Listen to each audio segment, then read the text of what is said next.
Nah, perhatiannya di mana, Nak? Sebenarnya Assalamualaikum warahmatullahi wabarakatuh. Waalaikumsalam warahmatullahi wabarakatuh. Selamat siang. Masih semangat ya nih? Ya. Belum sarapan ya? Belum, nanti istirahat kita aja biar semangat. Oke, untuk pagi hari ini kita akan belajar tentang apa nih anak-anak? Terhapus kesalahanku karena Dia Maha Pengampun. Kita akan mengulas tentang Quran surat Al-Baqarah ayat 153 yang isinya itu tentang sholat dan sabar sebagai penolong.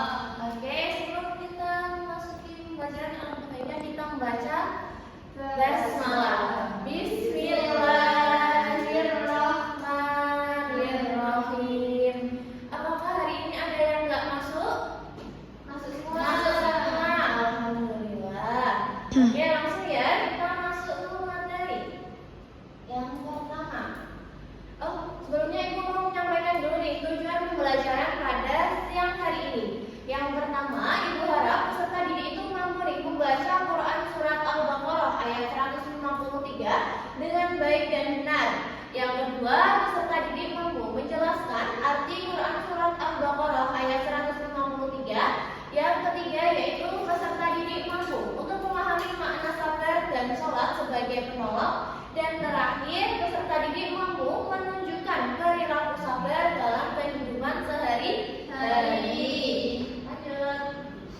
Nih, sebenarnya Ibu mau kasih pertanyaan mantap nih. Apa yang biasanya kalian lakukan ketika menghadapi masalah atau kesulitan dalam kehidupan sehari-hari? Kalau ada masalah, kalian melakukan apa? Berusaha menekan Masalahnya dengan cara sabar dan tabah. Oke, lanjut ya. Oke, masuk ke materi. Di sini kita akan belajar isi kandungan Quran surat Al-Baqarah ayat 153. Yuk bisa dibaca bersama-sama ya. Bismillahirrahmanirrahim. Ya ayyuhalladzina amanu ista'inu bis-sabri was-shalah. Innallaha ma'as-shabirin. Artinya, wahai orang-orang yang beriman, mohonlah pertolongan kepada Allah dengan sabar dan sholat. Sungguh Allah beserta orang-orang yang sabar. Nah, ayat ini tuh menjelaskan bahwasanya kita sebagai umat manusia harus memiliki sifat yang sabar, karena Allah juga Maha Penolong. Oke, lanjut ya. Nah, masuk nih. Apa sih sabar itu? Bisa dibaca Mbak Feby? Sabar adalah kemampuan menahan diri dan tetap teguh dalam menghadapi keadaan. Oke, sabar itu keadaan kita ya dalam menghadapi masalah. Dan di sini sabar itu ada 3. Yang pertama ada sabar menjalankan perintah Allah. Yang kedua sabar menjauhi larangan Allah. Dan yang terakhir sabar menghadapi ujian dan kesulitan. Yang pertama sabar menjalankan perintah Allah. Seperti kita melaksanakan ibadah, kita harus dengan hati yang lapang, dengan kesabaran. Kedua, sabar menjauhi larangan Allah, seperti kita dilarang untuk zina. Seperti apa Mbak Umi? Pacaran. Yang ketiga itu sabar menghadapi ujian dan kesulitan. Mungkin kalau kita masih dikasih cobaan seperti musibah gitu ya, kita harus bersabar. Oke, lanjut anak-anak. Misalnya ada sholat sebagai penolong. Ini udah pada sholat belum tadi? Sudah. Nih sholat itu bisa untuk menjadi penolong bagi diri kita ya. Yang pertama itu untuk mendekatkan diri kita kepada Allah Subhanahu wa Ta'ala. Yang kedua bisa menenangkan hati dan pikiran kita. Dengan kita sholat, hati kita akan tenang banget. Bisa menumbuhkan rasa optimis. Lanjut. Nih, untuk penerapannya gimana sih Bu? Nah, kalau penerapannya dalam kehidupan sehari-hari, contoh sikap sabar dan sholat. Yang pertama, tetap semangat belajar saat nilai kurang baik. Kalau kalian ulangan terus nilainya jelek, nanti tetap semangat nggak nih? Tetap semangat ya belajar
kehidupan sehari-hari tentang kita harus bersikap sabar, harus bisa menerima segala ujian dan cobaan yang diberi oleh Allah Subhanahu wa Ta'ala. Sebelum kita mengakhiri pembelajaran hari ini, kita membaca mendalam bersama-sama ya.